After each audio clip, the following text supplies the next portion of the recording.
Bana, leo tuna bahati ya kukutana na Issa Tambuu na tumekuja ofisini kwake kabisa. Tambuu Motors ni moja kati ya vijana ambao wana mafanikio makubwa sana kwenye biashara zake, na tukasema labda tumtembelee tuzungumze naye mawili matatu kuhusiana na safari yake, maana sio rahisi. Kuna picha zako zina trend mtandaoni ndugu yangu.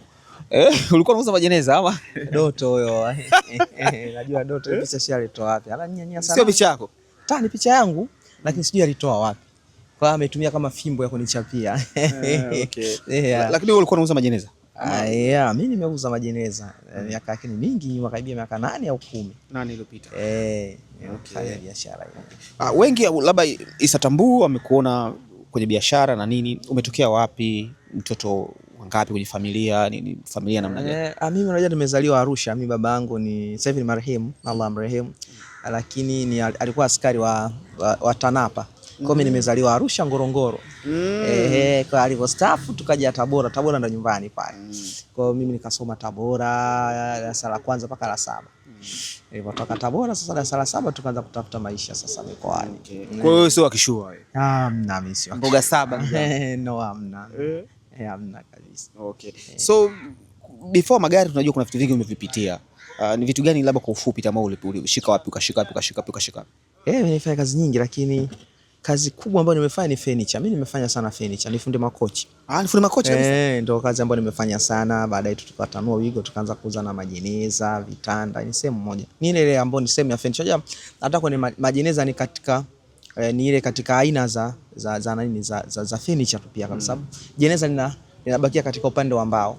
Kwa hiyo nimetoka kwenye majeneza ndo nikaacha nikabezi sana kwenye furniture sasa.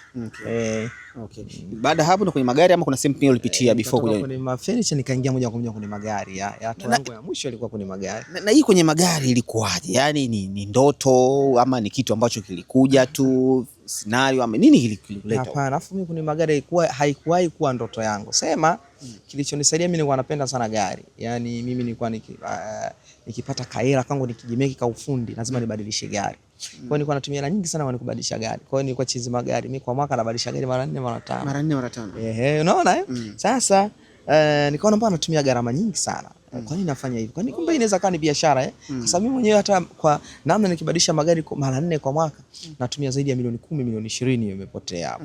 Nisa nikafanya biashara hiyo. Umeona? Kwa hiyo ikawa idea imetoka pale, nikajiswitch mwenyewe ngaona haiwezekani sasa hivi. Sasa hizi gari inabidi wanaziuza. Kwa hiyo zile za kwangu ikawa mimi nikikaa namuuzia mtu natafuta nyingine, napata profit kidogo. Ndio safari kaanzia. Ndio safari ilivyoanzia hapo. Ukisio kwamba ulikuwa na plan ya kusema fanya biashara. Sijawahi kabisa. Tunataka kuja kuwa na showroom ya magari si nini. Sijawahi kufikiria hiyo. So ina maana biashara ya ile furniture ndio ikaishia pale yani. Kwa namna moja, lakini haijafa kwa sababu kuna mdogo wangu anafanya sasa hivi. Kwa sababu una kila furniture nacho. Wapo mdogo zangu anafanya, sema mimi sasa hivi nimejikita sana kwenye mambo ya magari. Kwa sababu unajua magari yanataka muda mwingi, yanataka wateja wahudumie kwa ukubwa, kwa hauwezi kufanya vitu viwili kwa pamoja. Kuna wale wasemi wanasema mshika mbili moja umponyoka. Okay. Na wengi wakisema wakikuangalia Issa wanasema ni tajiri. Hilo neno sio utajiri, hapo ndo wanakosea. Unajua sisi hatujafikia utajiri ndugu yangu. Ni vile tu Mwenyezi Mungu ametujalia tunapata riziki za kula, tunasaidia na watu wenzetu wanaotutegemea.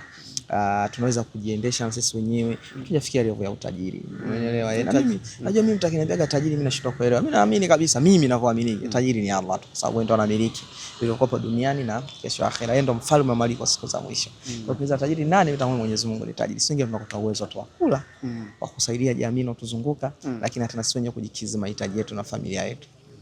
Lakini unasema maisha ya danganyi, labda maisha unayoishi ndo yana thamani hiyo, kwa sababu wakati mwingine neno utajiri alitoki kwako, linatoka kwa watu. Sasa hiyo yote nimekufafanulia vizuri kwamba sisi tuna uwezo tu wa kula, kuishi sehemu nzuri, kusaidia jamii inayotuzunguka, ndugu zetu, kugawana riziki zinazopatikana. Kwa mimi ukiniambia, lakini sije kuna neno la utajiri, bado sijawahi. Upendi kuitwa tajiri ama hujafika? Kwanza hata sijafikia hiyo level yenyewe. Ni level gani ukifikia utakuwa tajiri? Sasa level hiyo. Yaani labda Allah ndo hiyo ndo Allah sana anajua. Unajua mimi ni muumini wa Kiislamu na nadhani utajiri Mwenyezi Mungu ndo anausema. Sasa sijajua maana ya utajiri ni nini. Labda inabidi nisome sasa nielewe. Lakini mimi naona kawaida tu, kwa sababu hata wewe na mabilioni mangapi, maisha ni yale yale tu. Yaani hakuna kinachobadilika. Yani uwe na bilioni 100, uwe na trilioni 1, lakini maisha ni yale yale. Mwisho wa siku utakufa. Unachotakiwa tu uishi katika kumwogopa Mwenyezi Mungu, lakini uishi katika jamii nayo hiyo ni muhimu wako ni upi. Yani tusio na pesa nyingi, lakini pia jamii hainufaiki na wewe. Ni pesa gani kubwa zaidi uliwahi kushika ikawa ilikushtua sana? Pesa kubwa. Hasa unajua pesa watu wa magesi tunashika vile vingi vinakuwa vinapita. Kuna wakati ulishika yani ukasema ya kwangu kabisa. Nilishikaga milioni 100 zamani, hiyo ndo sijawahi. Miaka mingapi? Miaka 4 3 nyuma. Sijawahi kushika hiyo hela, nilichanganyikiwa kabisa. Hela ya nyumba ilikuwa niliuza nyumba. Sasa inabidi kwanza uitoe benki ukae uiangalie hivi ni kweli ya kwangu. Yaani uamini inapokuwa hivi. Sasa lakini mwisho siku unazoea, unaona ni kawaida tu. Okay. Na sasa hivi ukijipima umefika level gani? Level ya kati, level ya juu kabisa kibiashara ukijenga? Sisi tunashukuru tumefika level nzuri sana. Ukizungumza moja wa wafanyabiashara wa magari Tanzania lazima utaiweka Tambuu Motors. Tumefika kwa ukubwa sana, Watanzania wametupokea. Mimi nawashukuru kila siku, nasema naona hata ile shukrani kutoona kama haitoshi. Wametufanya sisi tumekuwa ni watu wakubwa sana. Mimi leo nikifika tu mbele ya mtu anajua yule Isa anauza magari. Unaona? Kwa naweza nikasema mimi niko vizuri sana. Okay. Yeah. Na sasa hivi tunaweza kusema una magari mangapi kwa ujumla yani himaya yako? Tumejitahidi, tumepiga hatua kwa sababu sasa hivi tuna gari za kila aina. Tunayo asilimia labda 70-80 tunayo kila gari. Kila ukitupigia simu gari friend tutakwambia tunayo. Kwa tunashukuru, pia tumetanua wigo, tumekuwa tuna washikaji zetu, kwa hiyo wanatusupport, kwa hiyo tumefanya vizuri. Kwa kifupi Tambuu Motors ziko vizuri sana. Okay. Na unajua wengi wanasema uwe na pesa ndio uanze biashara. Bila wakati mwingine wewe kumbe kitu ambacho ulikuwa unakipenda ndio kikakupelekea kupeleka kwenye biashara. Unawaambiaje vijana ambao wanasema labda mpaka wapate hela nyingi ndio waanze? Sasa unajua kwenye kwanza maisha haijali kutaka kuwa na fedha nyingi. Kile kidogo unachokianza nacho ndio unachoanza. Mimi sikuanza na gari nyingi. Sina mimi hata sina gari 2. Zile ambazo nilikuwa nazitumia mimi kwa matumizi yangu, lakini nilizigeuza sasa natafutia profit, faida. Umeona? Kwa hiyo hata kijana ambaye ana kamtaji kadogo anaweza kaanza nako akaanguka kadogo, lakini mwisho wa siku kazunguka. Kikubwa ni kuheshimu pesa. Pesa inahitaji heshima, yani kubalance matumizi yako na unachokipata. Balance starehe ambazo zina sababu ya msingi, na mwisho wa siku muombe Mwenyezi Mungu. Kwa hiyo utafanikiwa kwa 100% kabisa. Ni starehe gani kabisa kwako zinakuepuka kabisa? Bahati nzuri mimi sina starehe yoyote kabisa. Mimi unajua tumelelewa katika misingi ya kupenda dini. Kwa mimi sinywi pombe. Sijawahi kunywa pombe, sijawahi kuvuta bangi, sijawahi kufanya nini, siendi muziki, siendi wapi. Ndio maana mimi hauwezi kunikuta sehemu nyingine zaidi hapa. Yaani mimi utanitafuta usikoniona. So pesa yako wewe ni sehemu gani ambayo unasema hichi ndio kiburudisho kwako? Mimi napenda kula, napenda kusaidia watu ambao wenye uhitaji, na washikaji zetu. Napenda ile katika mazingira ambao unahisi na mtu mwingine atafurahia uwepo wako. Okay, na Doto ni rafiki yako, mmekuwa familia sasa, na yeye sasa hivi amepata maisha sasa hivi. Mara ya kwanza mlikutana wapi? Doto sasa, unajua Doto nimekutana naye kwenye magari. Mimi Doto nimekutana naye kwenye magari, na mimi ndo nawaambia siku zote, nadhani watu wanajua mimi ndo mtu wa kwanza kuanza kumwanika wa Doto kwenye mitandao ya kijamii kabla hata nyinyi watu kumfahamu. Walikuwa wanamfahamu tu watu wa jamii ya Kinondoni, lakini Watanzania kwa ujumla kumfahamu kupitia kwenye mitandao ya kijamii. Mimi ndo mtu wa kwanza kabisa kuanza kuanika ile maneno yake, anapoongea, anapofanya nini. Na mimi ndo shabiki yake wa kwanza. Anajua mimi ndo shabiki wa kwanza wa Doto Magari. Nafurahia sana wakati anachokipenda kwa sababu mimi napenda kufurahi. Kwa basi tumebakia hivyo, tunafurahi, tunacheka. Na mara nyingi mnavokosoana ni really mnakosoana, kuna wakati mnakasirika kabisa? Hapana, hatujawahi. Alafu Doto hawezi, yani Doto hataki kukasirisha. Anajua namna gani ya kutoa kwenye kukasirika kulete kwenye furaha. Kwa hiyo ni mtu ambaye ana kipaji hicho. Kwa hiyo Doto bana anakufanya unachukia na hapa anakutengeneza unarudi kwenye furaha. Kwa hiyo hauwezi kumchukia Doto kabisa. So Tambuu tunaweza kuita ni kijana mwenye mafanikio. Namshukuru Mungu, si nimekwambia ana uwezo wa kula mimi, familia yangu, lakini hata jamii inayonizunguka kuigusa kwa namna moja na nyingine. Siwezi kusema eti kwamba sasa sina mafanikio. Nitakuwa mchoyo wa fadhila. Okay. Ukipima capacity yako, uwezo wako, tunaweza tukaweka kwenye level gani yani? Mimi ni mtu mdogo kabisa wa chini. Sijawahi tinila mpaka unaniweka sasa kwenye marefu ya juu. Bado sana, bado tuna safari ndefu. Tunahitaji tufanye kazi vizuri. Mwenyezi Mungu atubariki. Riziki unajua mwisho wa siku anatoa Mwenyezi Mungu. Kwa hiyo Mwenyezi Mungu anakukadiria sasa Isa utakuwa nani, unaenda wapi na utabaki wapi. Kwa hiyo sasa tunamwachia Mwenyezi Mungu. Yaani tunamuomba atujalie, atuongezee mariziki. Pia kwa sababu akitujalia sisi tunaweza tukasaidia na watu wengine pia, tukasaidia dini zetu, tukasaidia serikali, tukasaidia na mtu mwingine hata wale ambao wenye uhitaji. Ulianza na gari 2, ukaja na milioni 100 ikawa ni nyingi sana. Sasa hivi mtaji umefika shilingi ngapi? Umekuwa mwingi, tunamshukuru Mwenyezi Mungu. Bilioni. Umekuwa mwingi, tunamshukuru Mungu. Zaidi hapo lakini. No, mimi nimesema umekuwa mwingi, tunamshukuru Mwenyezi Mungu. Tuna inspire vijana kama nyinyi mnatakiwa muinspire, mnabaki kwenye record. Umekuwa mwingi, tunamshukuru Mwenyezi Mungu. Zaidi ya bilioni. Sasa huko kwenye namba sijawahi kuhesabu, lakini tunamshukuru Mungu tumefikia. Uangaliaje salio kabisa? Hapana, siangaliaje. Kabisa. Kwanza sina hela benki. Sio sofa imeshatukagi na hela. Unazungusha huku unakaa na mali zaidi. Tunakuwa sijawahi kufanya tena shilingi ngapi sijawahi. Ni ile tu milioni 100 ambayo ndio ulitoa kwa mara ya kwanza. Nilichukua niione, lakini sasa hivi sina mambo hayo tena. Sasa unaweza kunikuta 150 sina labda na laki. Okay. Ile narudi kwenye ule kauli ya utajiri. Utajiri kwako ni kwa tafsiri fupi ni nini? Yaani maana ya utajiri ni mtu sasa kuweza kujikimu wewe, kuweza kuwa na mapesa mengi, kumiliki majengo, kumiliki ndio maana. Lakini mimi sasa utajiri ukiniuliza mimi nitakwambia utajiri ni afya. Allah akujalie afya njema, akujalie wewe ni mtu ambaye mwenye kujua hichi kibaya na hichi kizuri, wewe utakuwa tajiri mzuri. Haiwezekani ukawa na tajiri na mafedha mengi lakini hauna afya njema, unaumwa, una maradhi yale ambayo kimsingi hata zile fedha zako hazikusaidii kwa lolote. Umeona kwa hiyo utakuwa una hasara badala ya kuwa na faida. Kwa hiyo naambia hata siku zote kabla hujaomba mahela kwa Mungu, unaomba kwanza na Mwenyezi Mungu akujalie afya njema, akujalie afya njema afa akujalie na hekima ili uweze hata control sasa hizo fedha. Kwa kuna siku namkaga una hela kabisa. Mfukoni. Namka sina hela kabisa. Kwenye account lakini kwenye account na pia inaweza kaa hakuna. Kuna vya asset lakini Mungu anajalia unapata. Hizo unatupanga. Unatupanga ndugu yangu kabisa. So umeajiri vijana wangapi sasa? Hapa sasa hatujaajiri bado, hatujafikia hatua kwa ajili kitu, tumeshikana mikono tu tunasaidiana kugawana riziki na kupatikana. Tuko wengi tu. Tuko wengi. Okay.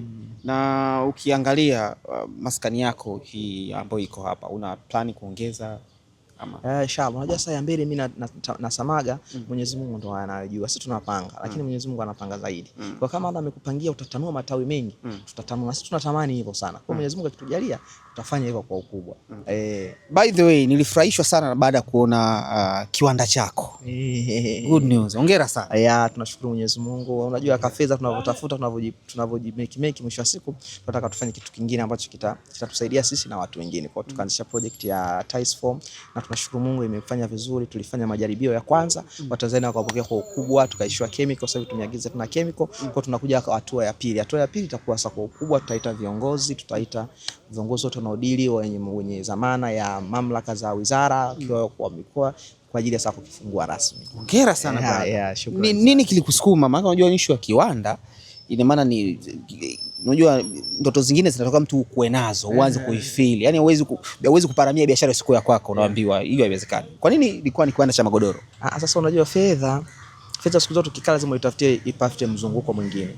Na mimi napenda sana kufanya kitu ambacho nakijua. Mimi sio nakwambia nimeuza furniture, kwa najua magodoro uhitaji wake, najua biashara yake inaendaje nafahamu. Kwa nikajitahidi kufanya kitu ambacho hakitonipa stress, ama najua hichi kitoka hapa kinaenda kinafanya mzunguko huu na huu. Kwa hiyo ikawa ni rahisi na mwisho wa siku ikanifanyia kwa ukubwa, nikawa nimeweza kufanikiwa tu bila shida yoyote. Ulianza kuwekeza wapi? Tunaweza kuwekeza kwenye watu wa furniture sana ndo tuliwa target. Sasa hichi kiwanda kiko wapi sasa hivi? Kiko Bunju. Sisi tumefanya kiko Bunju. Na kwa maana sasa hivi mmeshafanya awamu ya kwanza. Mlitoa mangapi? Magodoro mangapi? Unit nyingi sana, karibia 500. Magodoro 500. 500 yale kwa ajili ya furniture, tukawapelekea watu wa mikoani wakatest ladha zetu. Kwa sababu tupo kwenye majaribio, lakini tunashukuru Mungu alitupokea kwa ukubwa sana. Na kwenye upande wa magodoro, ina maana itakuwa ni magodoro ya kulalia ama ni yale ya furniture ambayo umetoka? Tunafanya magodoro yote, lakini kwa sasa hivi tulianza kuzalisha magodoro ya furniture, lakini sasa hatua inayokuja ya mwezi huu wa 4, wa 5 na wa 6 tutazalisha pamoja na mattress kwa ajili ya kulala pamoja na ya furniture. Kwa hiyo kopi 400 zile ziliondoka fast. Safi kabisa. Nashukuru na Watanzania ambao wanatupokea tukianzisha project yoyote wanakuja na sisi kwa nguvu, wanatubeba. Nini asichokijua kijana kilichopo katika upambanaji bila kuchoka? Kwanza natakiwa tusikate tamaa, lakini tumwombe Mwenyezi Mungu. Kwa sababu mwisho wa siku Mwenyezi Mungu unajua ndo anakukadiria wewe. Wewe unaweza kuwa unapambana sana, lakini Mwenyezi Mungu asikukadirie. Kwa hiyo Mwenyezi Mungu ndo anakukadiria. Yaani Mungu ndo amemkadiria kila mtu na riziki yake. Wakati tunatafuta, muombe sana Mwenyezi Mungu akuweke katika njia iliyonyoka na akupe bila ya hesabu. Kwenye kiwanda kule umeweka shilingi ngapi? Kiwanda kinakula hela nyingi sana, sitaji hapa. Inakula hela nyingi sana. 2 bilioni. Nyingi sana. Kiwanda kinakula zaidi ya bilioni 2. No, lakini kinakula hela nyingi sana. Zaidi ya bilioni 1. Nyingi sana. Nyinyi fanyeni research, mattress. Tuweke figure. Zaidi ya bilioni 2, bilioni ni nini, lakini so investment tunataka tu inspire vijana. Moja ya uwekezaji ambao nimeufanya hela nyingi, kwanza sikujua ningeishia njiani, ningejua. Lakini mwisho wa siku wanasema ukivua maji lazima uyaoge. Kwa hiyo ikabidi tu nilivua nguo nibidi nioge, lakini zimetumika hela nyingi sana. Lakini nipe tu maximum zaidi ya bilioni. Ni hela nyingi sana. Zaidi ya bilioni 3. Mimi sijasema hela. Lakini ni hela nyingi. Tupate ni hela nyingi kwa sababu unajua ile mashine tunazifuata China. Mimi safari ile ni lazima nimetumia zaidi ya miezi 9 kuandaa, tunatoa pesa. Na kwenda China manauli, natumia mahoteli, nanunua mashine, nanunua chemical, na ajili wa nachukua barua kwa ajili ya kufunga mashine, nimetoka China. Yaani ni gharama kubwa nimetumia sana. Ambao ni hela nyingi sana. Kuna siku moja sasa nitakuja kuizungumza. Sasa hii leo, unaona hii ni very special. Sijapiga hesabu sahihi, lakini kuna figa ambayo unayo. Kuna figa siku moja nitakuja niambia bwana nilitumia kadhaa. Acha hii. Lakini okay, maximum haishuki kiasi gani? Hela nyingi. Yaani kuna B, yani hivyo imetumika pale. Lazima ujue hapo imetumika. B. Nakwambia tu. Hongera sana. Wewe si hongera sana ndugu yangu. Na unatarajia kuajiri watu wangapi? Sasa baada tujakaa vizuri tujue katika kila section inataka watu wangapi, lakini tutaajiri watu zaidi ya 50, 30, 40 watafika tutakapoanza kufanya kabisa production ya uhakika na kutoa yale mambo yetu ya biashara. Okay. All the best brother. Shukrani, karibuni sana. Endelea kuwa kijana mwema hivyo. Shukrani. Poa.